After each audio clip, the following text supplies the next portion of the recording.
On this episode of Still Loading, we're going to jump up in the air.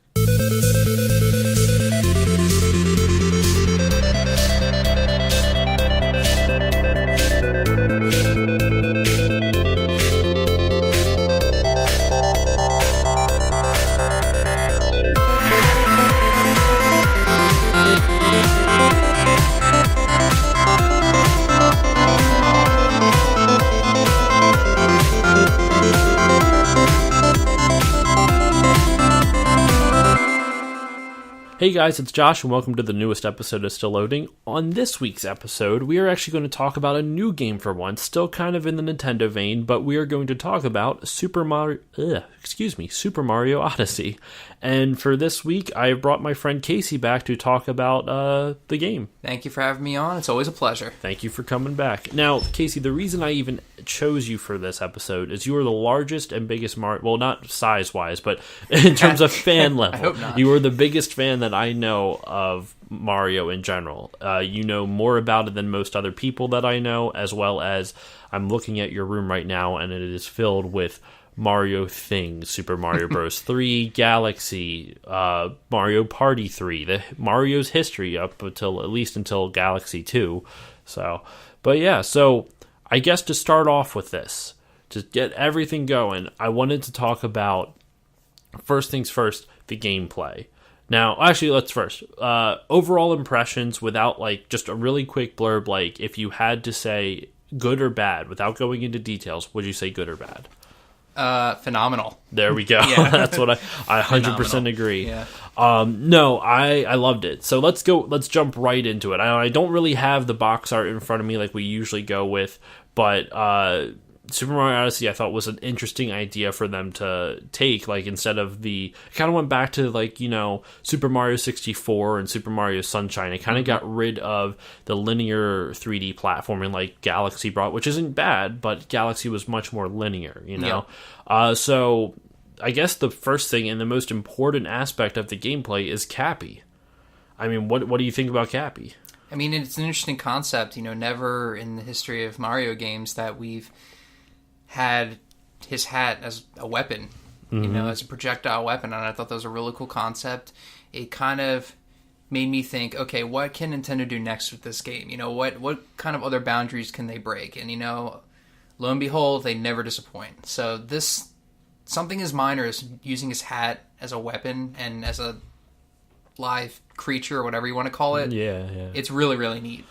What I liked the most about it a little bit was that it is a very simple equation if you think about it. Mario plus throwing Cappy plus, you know, victim, outcome, whatever you want to call them, equals this, equals whatever the outcome is.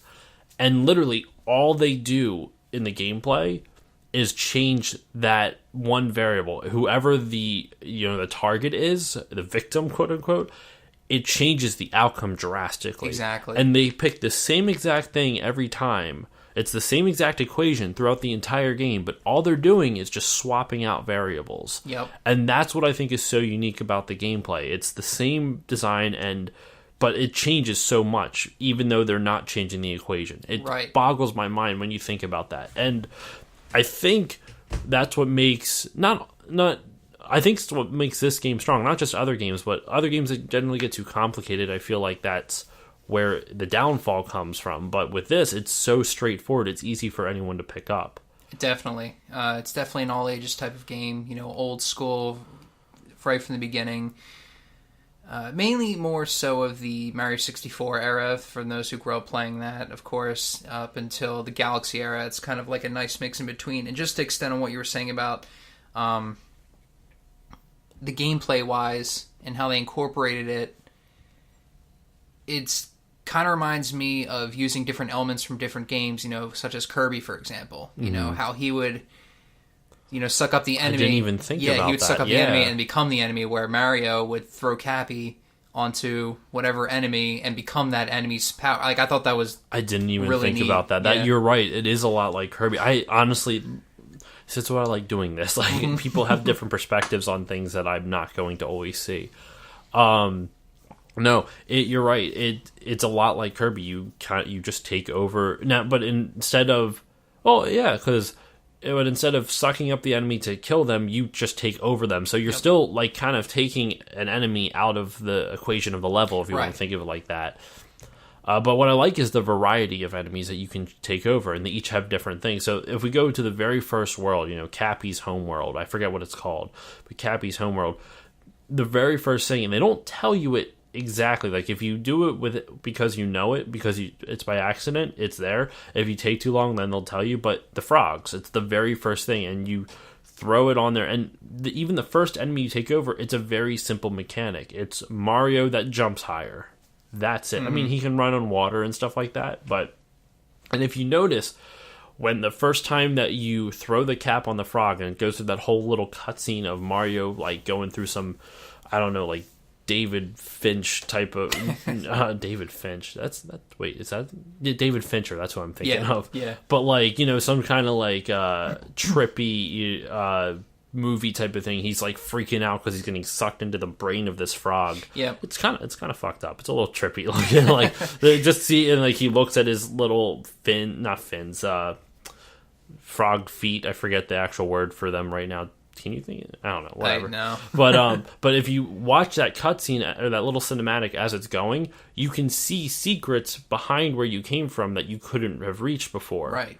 Because you come out the door and you see the water and like the little ice things floating in the water, and if you stand on them too long, they sink down, and then you see the frogs. And as you throw the hat on them, the cutscene, the camera pans to behind where you just were, and you see a bunch of stuff up above, like the door frame that you couldn't reach before. So now you can either continue on with the level, or you can take the frog and jump back over there. Yeah.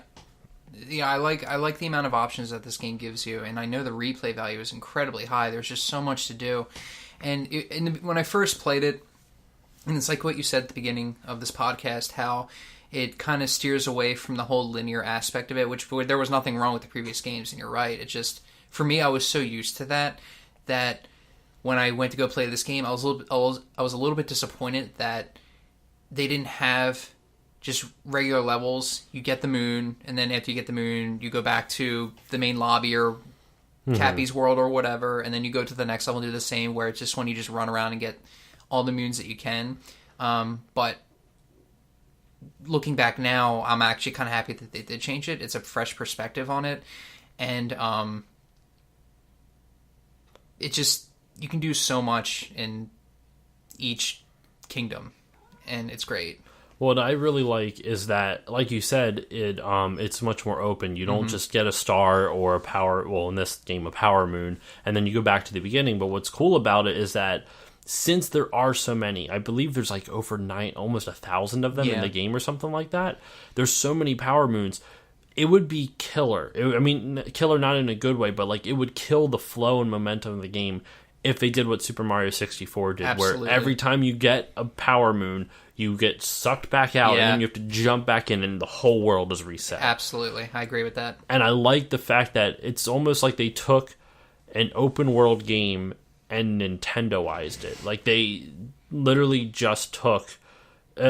each level is its own little world, and they're pretty big levels, some of it, especially after you get out of Cappy's world and you go to the desert world. I forget the name of the desert world right now, but the very like Day of the Dead type of feeling vibe to it. That level's huge. There's so much to do in that level, and there's only about like, what would you say, like 15 or so levels, 15, 20 levels in the game. Oh, like worlds, if you want to think of it like that. Yeah, I know that there were...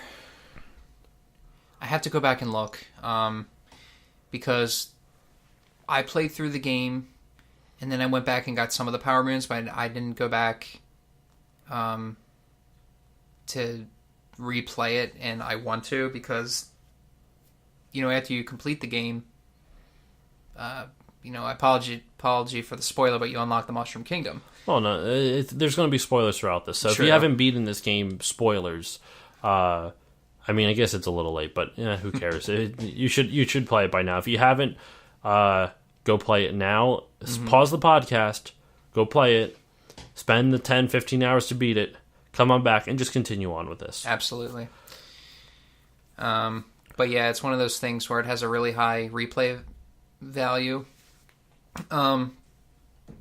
Especially this one, because like we were talking about, it's just so big, and you have close to 1,000 moons to get, and there's just so much you can do. Well, what I liked about in thinking of the moons, the one thing that, and this isn't a criticism of Mario games, I would say this is more of a criticism in general of the game industry today, or games today, even in the past decade or so. There's not a lot of wonder in them. Like this game kind of brought me back. It reminded me of how I felt as a kid. Because if you think about it, like the first time you play the original Super Mario Bros., right? You're running through the level, and you figure out in World 1, 2, you're able to get up on top of the level, and for some reason Mario's in front of all the score stuff, and you're going like, what the hell? This is crazy. What's going on? And you continue running, and then you think like, all right, well, if I'm up top here, can I just run past the exit pipe?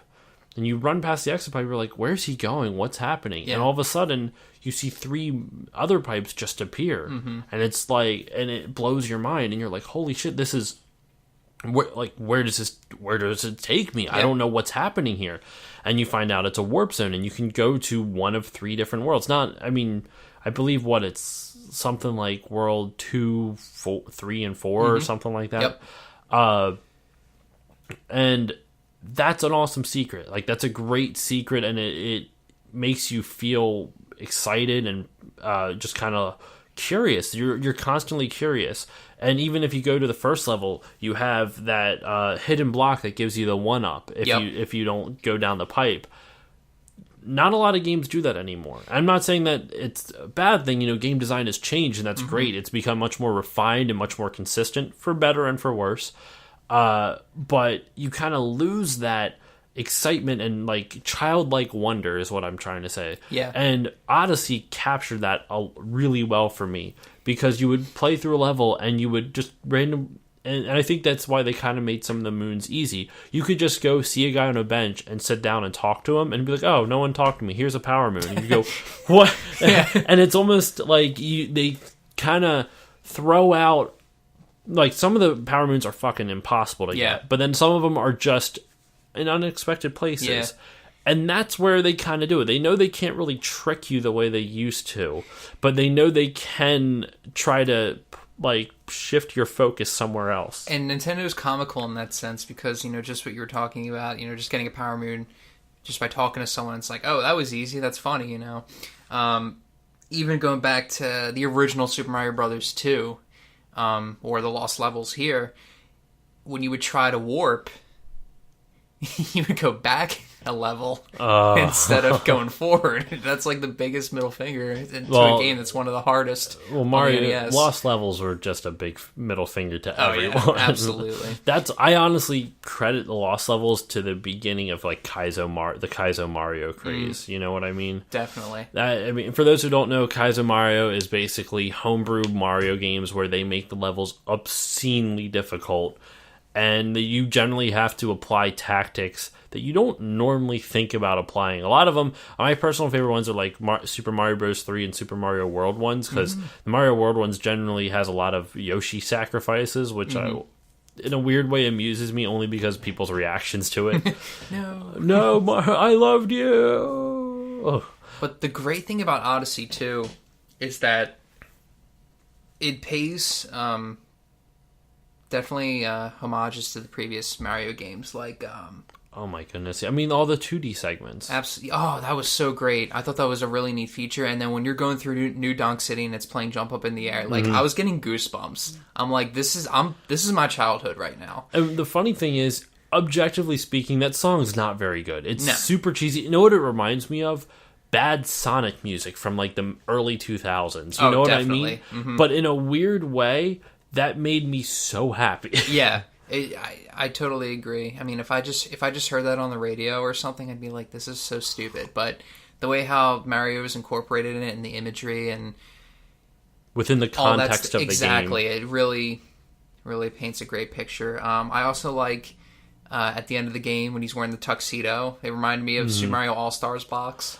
Now, I guess to kind of, or we're not quite done with the gameplay just yet, but just to kind of like keep to kind of summarize what we have talked about so far, we talked about how Cappy works and it's very fun. One thing, and we talked about him just taking over enemies.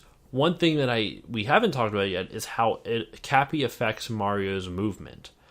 And I think it's really cool. So think about Super Mario 64, right? Yeah. You have the triple jump, if you time your jumps right, then you can get progressively higher, that kind of thing. And that's awesome. Then you can also pick up speed. You can do like the long jump where if I think, how do you do in Super Mario 64? It's like you hold Z and then hit jump real quick, and then he launches forward. Or if you're falling and hit the Z button and jump, then he like shoots off midair. You know what I'm talking about? Well, what you can do in Odyssey is you can throw your cap and then run into it, and he'll bounce up into the air. And what you can even do, which I didn't know, the game actually does tell you this, but I saw it from a speedrunner. People are already speedrunning this game, which is insane. I'm going to show you videos. I want to see it. It's fucking nuts. I really want to see it. Some of the movement tech they do, it's crazy. But no, so you jump up in the air and you throw your hat, and you can press and hold Y so that way the hat will stay hovering in midair. Then as you're falling, you do that like launch forward. I forget exactly. It's like Z, L, and Y or something like that, and he'll launch forward even though he's not touching the ground. And you'll launch into the cap that's floating and bounce you again. So you can like jump up a little bit, throw the cap, drop, and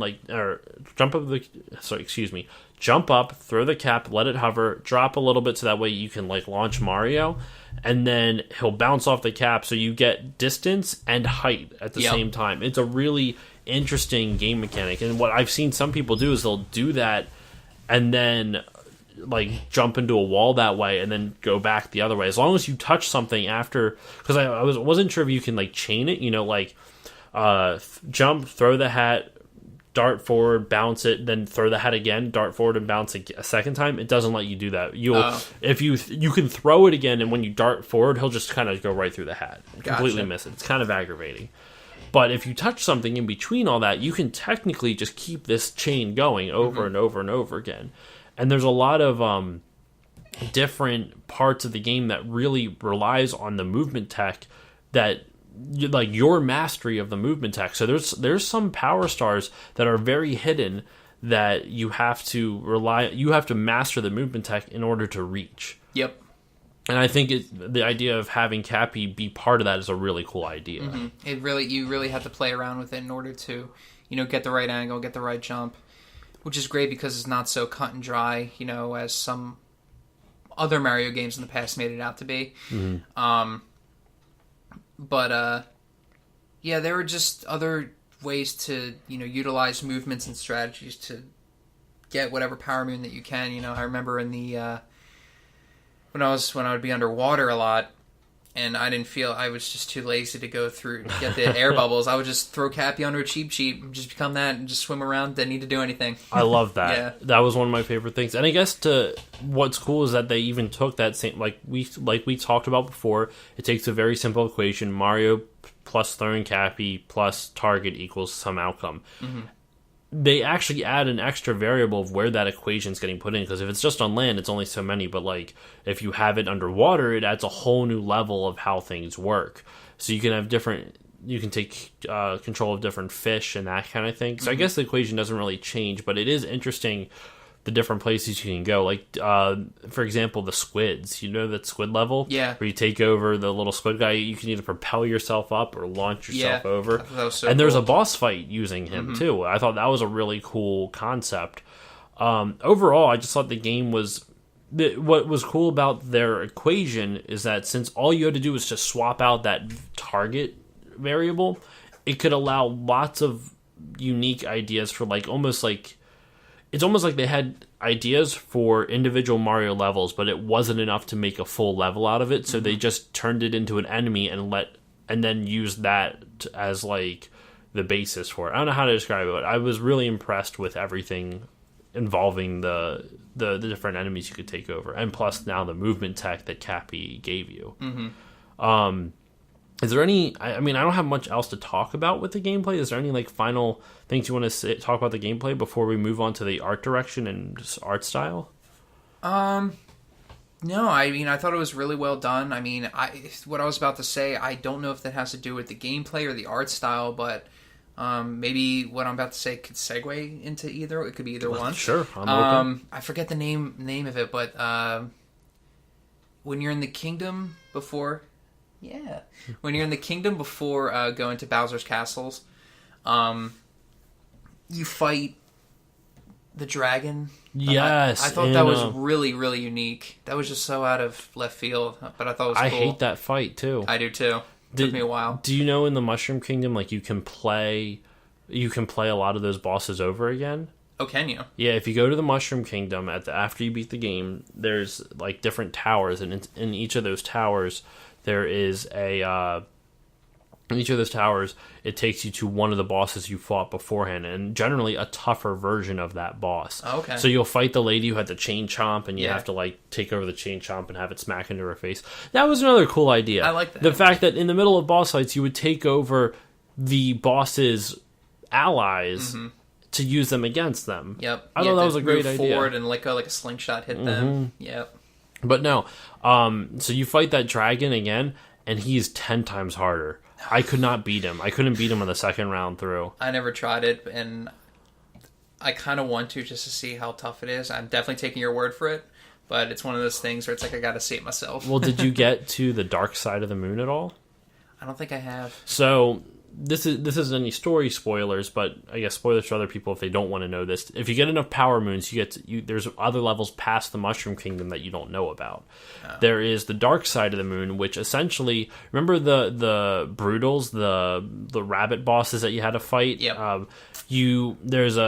Basically you go to the dark side of the moon, and it's just called like Rabbit Tower. It's just a big floating carrot in the middle of space, and you literally marathon those 4 bosses plus their final version.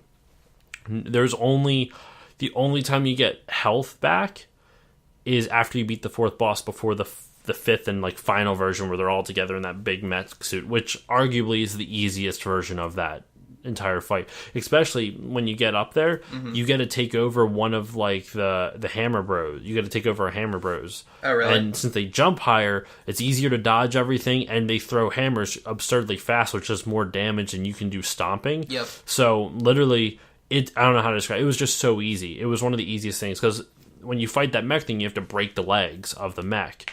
And it was a lot harder in the original one because you didn't really have the Hammer Bros. But in this one, you can take over a Hammer Bro, and literally just stand in front of him as he's like standing still and just spam the attack button, and he goes down in like a second. Oh, cool. Then you have to jump up the mech suit, and then they each have one of their little pods that you have to hit with the hammers, and you just do the same thing, rinse, wash, and repeat 4 times in a row, and there's not much challenge to it. But where the challenge comes prior to that is you have to fight all 4 of them, a harder version of them, in a row with no health in between that. So you have to do it all on 3 hits. Or if you have the health bonus, you can get that. But I didn't have the health bonus, and I didn't feel like I was too lazy to go back to another world to get it. So I just kept pushing it, and I ended up beating them, surprisingly enough. Nice. Yeah, like I said, I just beat the main game, and I played a little bit of the previous levels just to get some more power moons, but honestly, I really don't have that many. I think I have like a little over 200, but I'm going to go back and... Once you get 500, then you go to the darker side of the moon. So there's the dark side of the moon, and then the darker side of the moon. And that is the biggest load of bullshit in the world. It's really cool, and I'll after we're done recording this. This is a day of recording, so we got another episode after this. But it's the biggest load of bullshit, because once you get to that darker side of the moon, there's actually a really cool thing where they play that jump up in the air song, and like everyone's there, like everyone from the game is in this darker side of the moon level, just like cheering you on and that kind of thing. It's really cool. It was a really nice button at the end of the game to like kind of close it out. But then you go into like the final level, and there are no save points, and it's some of the hardest platforming in the game. Man. So there's no checkpoints at all, and I don't know how to describe it. It's insane. I'll show it to you. Yeah. But it is very long, and from what I've heard, it's essentially done for bragging rights. There's nothing really cool at the end of it. You don't get a new ability or power. You get a new costume, I believe, and that's it. And you go, yay, I guess. But no, overall, I really enjoyed every aspect of the gameplay of this. The only time I ever actually had issues is when the Joy-Con itself was crapping out, because apparently the right Joy-Con, until like early models of the Switch, the right Joy-Con is a little weird. Like it has some connectivity issues, but apparently mine was all right. But no, overall, I thought the gameplay, I loved playing this game. There's very few games now that, like I said before, bring me that childlike sense of wonder, but also bring me back to it after I beat the game, because I want to find more of the secrets, and I want to find more of those power moons or collectibles or anything like that. And I loved playing on the moon, especially the zero gravity when you're floating around. I thought that was so much fun. It reminded me of playing when I was a kid, 6 golden coins. Okay, for Game Boy, yeah, Super Mario Land 2, right? Yep. But yeah, all right. So let's move on to the art direction.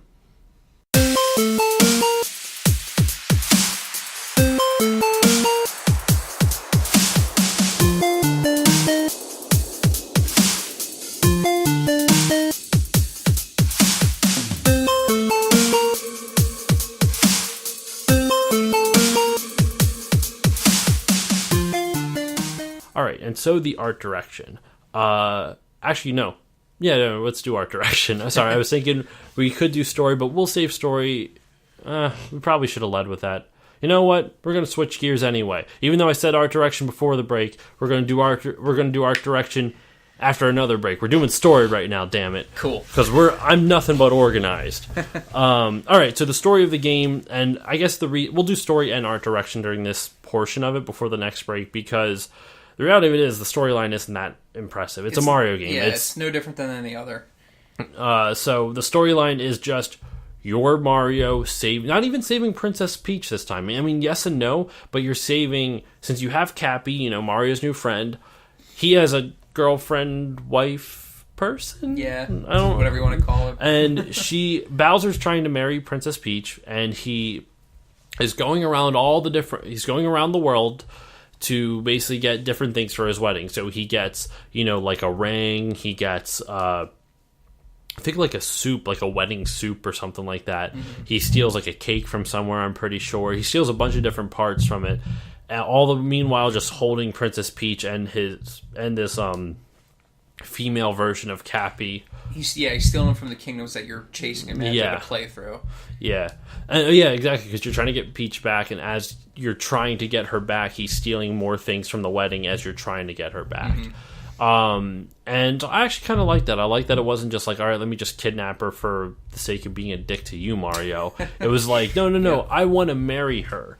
And a weird thing, at the end of the game, they both are fighting, and Peach is just like, enough of this. You guys are both stupid. Yeah, and they're both like crying. Yeah, and then she just walks away from both of them. They're both crying. They hug each other or something like that. I thought that was kind of funny. It was.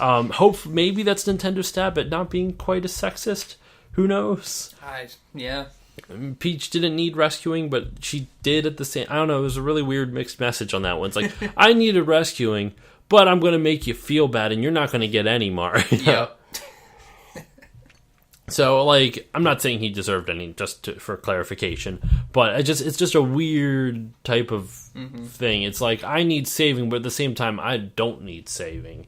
So it's like, I just wanted you to save me because I wanted you to. I don't know. It's a weird thing. It is. But no. So I mean, that's pretty much the story. You rescue Peach and you stop the wedding. I mean, it's not really that special. I guess I kind of blew that up a little more than anything. I mean, I hate to say. I mean, when I say that you've played one Mario game, you've played them all. I mean, in the sense that you more or less have to, save the damsel of distress every single time. Yeah, I mean, of course, you're going to have your exceptions. Like Super Mario 3D World, where all of them. That was an awesome together. game. Yeah, I loved that game. That was fun. Fun. And then like there's other ones, like isn't Super Mario Bros. The American 2, Super Mario Bros. 2 American version, exactly. Or Doki Doki Panic, quote unquote. Yep. That one didn't really involve, because you could play as Princess Peach in that one as well. She's my favorite one. Because you could float, right? Yeah.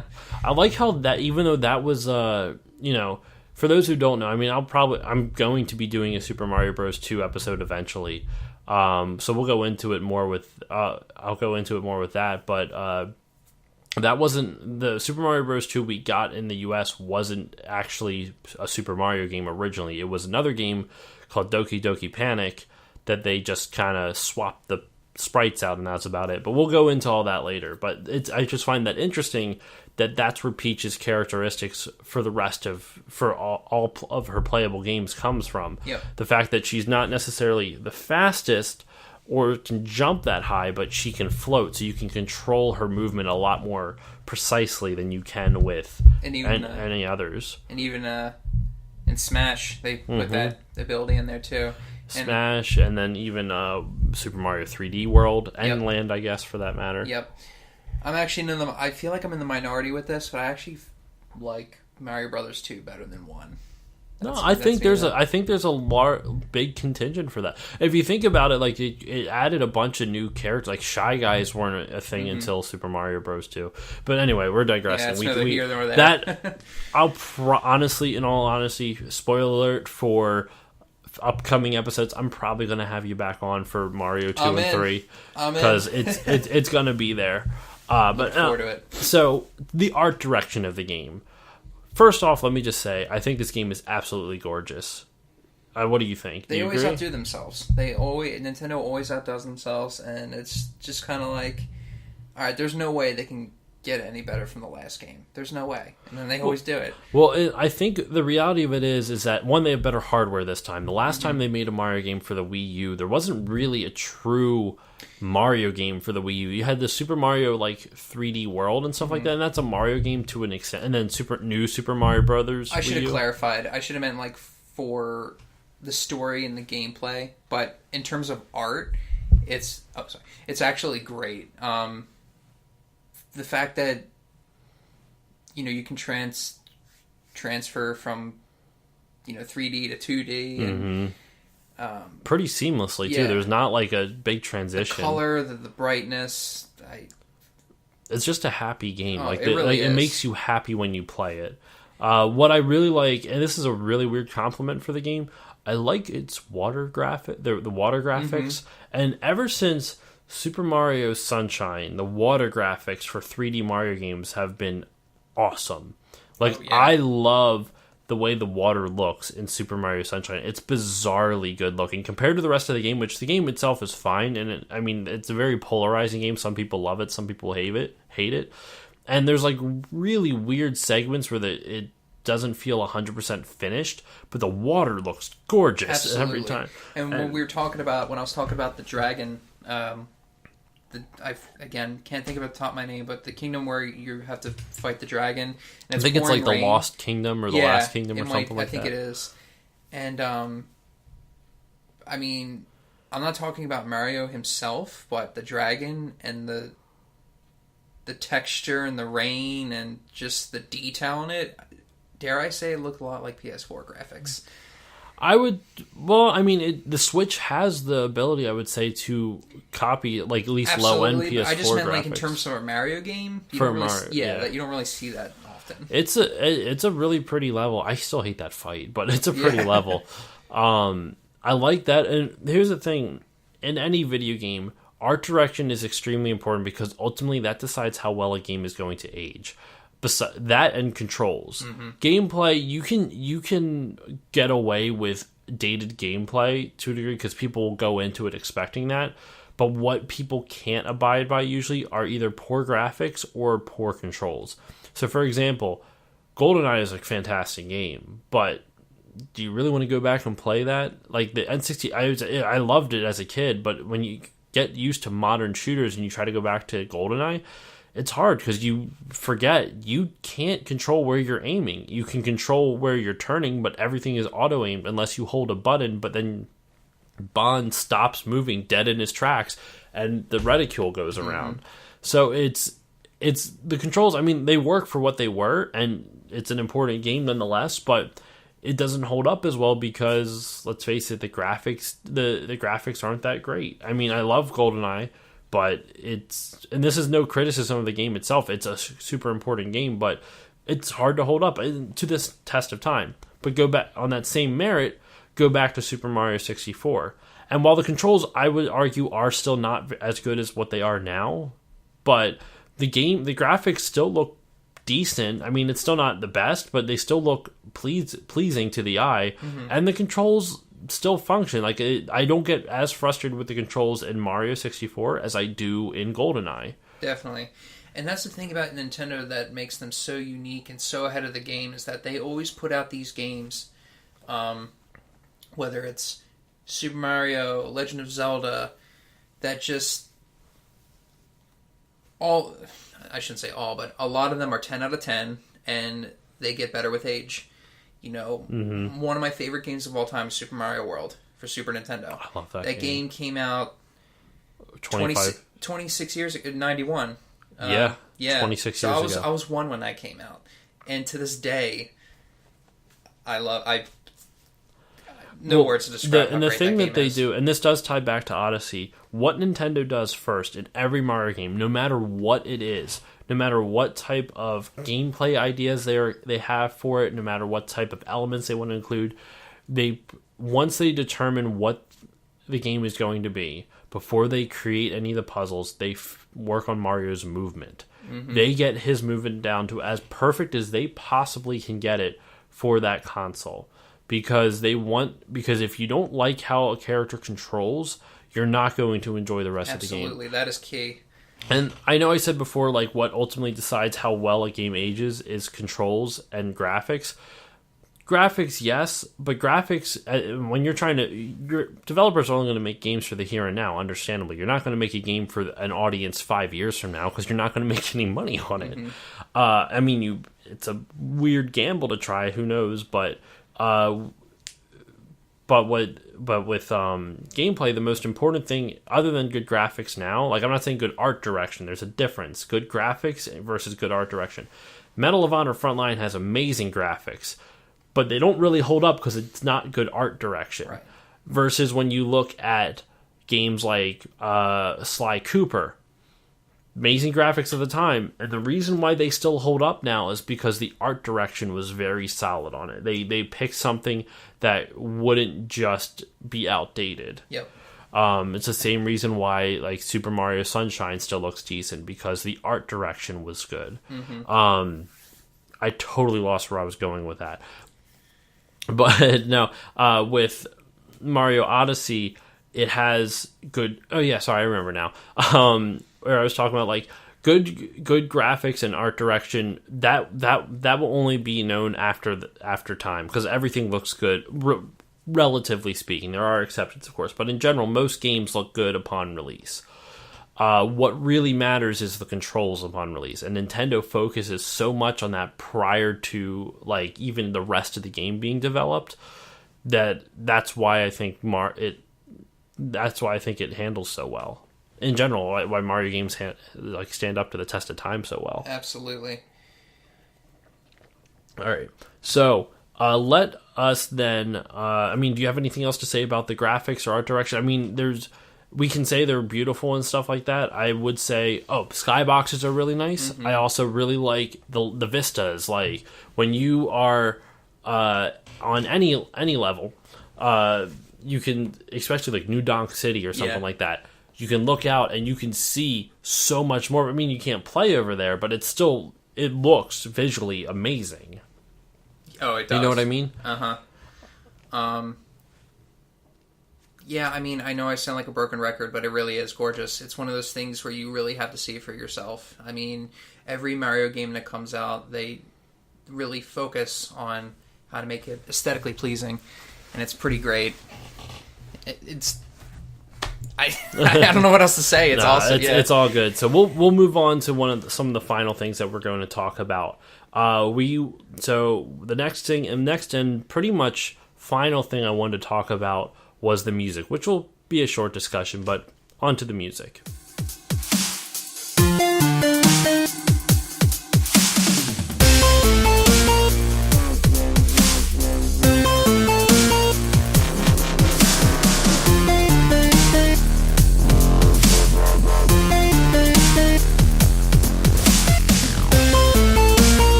Alright, so the music of the game, as usual, is good. And I would argue that what I like most about Mario music is its ability to adapt to the times, as well as adapt to make something new each time around that still feels like Mario, but at the same time is nothing like the original. And I've noticed they do a lot of it with, it's kind of like a jazz kind of feel, especially even with the new Jump Up in the Air. It's kind of like a pop jazz song almost. That's exactly what I was going to say. I mean, New Donk City has my favorite soundtrack in the game, just because it's very jazzy. It makes me feel very relaxed, running around in the sun, collecting power moons, meeting people in the city. It's neat. It's a cool level.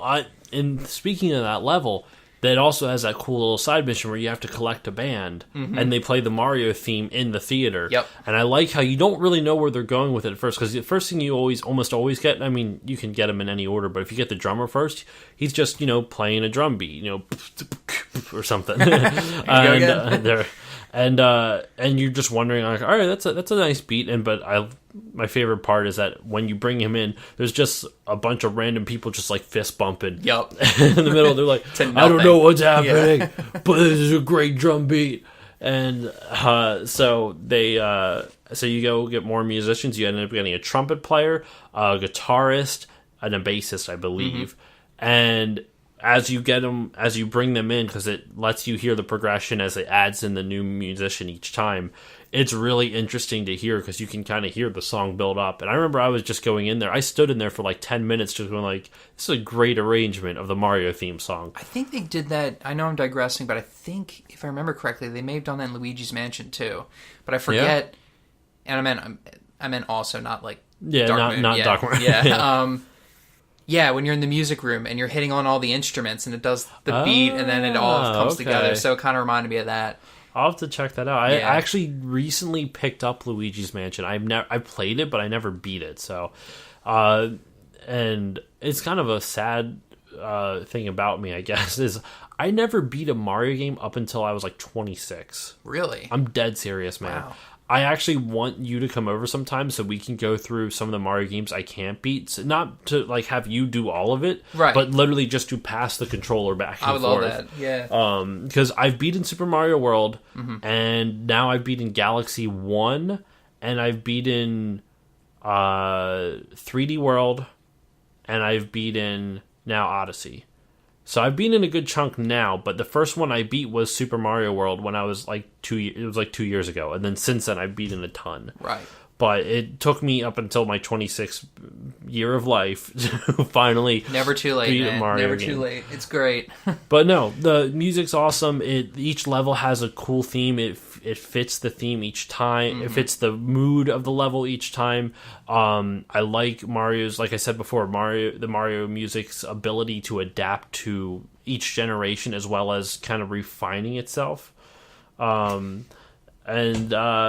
mean, it's all around good, solid music. Do you have any final things to say about the music before we move on to, I guess, our overall impressions and final thoughts on the game? No, I know you and I both really enjoy the music, and if you are... And the guilty pleasure of Jump Up in the Air or whatever it is. Yeah, I mean, I'm not going to lie, I might put that on my iPod. And yes, I still have an iPod. I still listen Don't no judgment. It works. It's not online, so, the freaking net neutrality is not going to hit it.